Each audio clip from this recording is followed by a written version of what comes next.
Hello, welcome to another vlog. So ayan, ngayon naglalakad tayo. Nag-start tayong maglakad-lakad sa labas kasama si Tala for a change every morning. Tapos ayan, nagbabay na si Glenn, pasok na siya sa work, habang ipagpapatuloy ko ang aking paglalakad. So this is the neighborhood. Wow, welcome to our neighborhood. So yan, ito ang aming daily routine ni Tala. Every morning, bago ako pumasok ng work, naglalakad kami. And then the next day, ayan na, grocery day again. So nandito na naman tayo sa Alimol at tatawid tayo papunta ng SM. Hi! Di ba? Video ko lang sila. So, ayan na. Bababa na tayo sa supermarket. This is the SM supermarket. Ay, supermarket. SM Cubao. Malaking department store. So, ayan siya. Libot-libot, gala-gala. Baka may mabili, char. Ayan, nakita namin tong cute na mga laruan. Nasa grocery na kami nito. So, ayan, dun sa Japan section, nakakita kami ng mga cute na laruan. Nagtitingin din siya ng iba pang mga gamit. Yan. At nakakita rin ako ng Crocs. Oh, ang cute no, pambata. Wala lang. Binidyohan ko lang. Cute kasi nila. Tapos, ito na kami. Pupunta kami ng baby company ulit na section para bumili ng diaper, I think. Diba? Hindi ko na na-review tong video na to eh. Yes. Okay. Palabas na pala kami.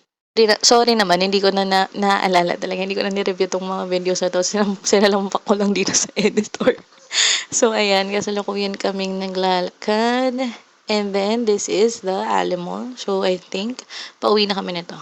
Yan ang facade ng labas ng Alimol.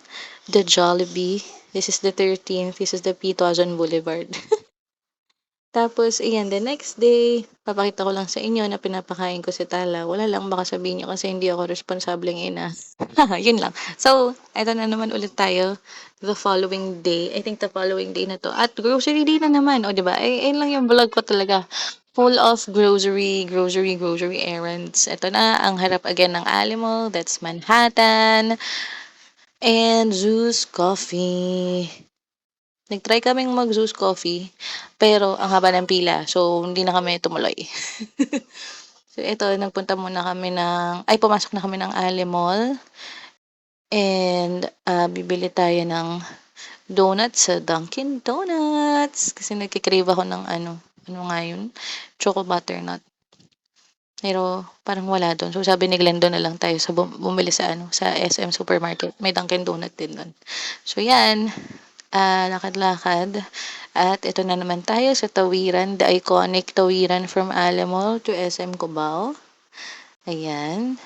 So, andito ang Chatime, Subway, French Baker, Yaw at bukas na ang Tomorrow Coffee. So, what better way to do than try Tomorrow Coffee?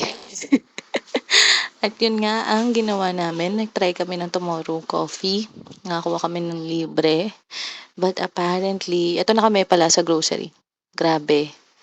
Ang asim nung kape. Hindi ko alam kung pangit lang yung natimplang kape sa amin, pero parang ang asim talaga niya. Hindi ko siya maubos. Hindi rin siya naubos ni Glenn. Hindi ko alam kung may something sa pagkakabrew. Pero apparently, maasim yung nabigay sa aming batch. So, anyway, salamat pa rin. Tomorrow Coffee dahil nakatipid kami. Ayun, pinapakita ko kay Tala yung Anmum. So, sinasabi ko sa kanya na yan ang iniinom niya dati nung nandun pa lang siya sa tiyan ko. Yan, tapos more grocery pa dito. Ikot-ikot lang din. Hindi ko alam bakit nakafocus to sa Mang Tomas. Hindi ko din alam. Pasensya na guys. Anyway, ayan, hinihintay ko si Glenn. Hindi ko alam kung saan siya napunta nitong mga panahong to.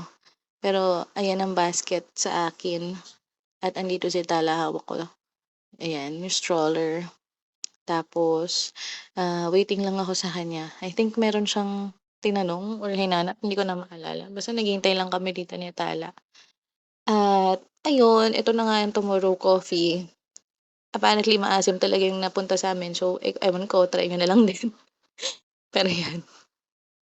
And nandito naman tayo ngayon sa baby company para bumili ng diaper. So, ayan, naghahanap ng stock si Glenn kasi large na si Tala at pants na ang gamit namin. So, sana meron pa. Well, nakakita naman kami. Tapos, ayan, ikot-ikot, tingin-tingin ng iba pang baby supplies. Wow, kala mo maraming pambili. Ayun na, ikot-ikot lang kami. Ayun, kinuha ni Tala ang camera.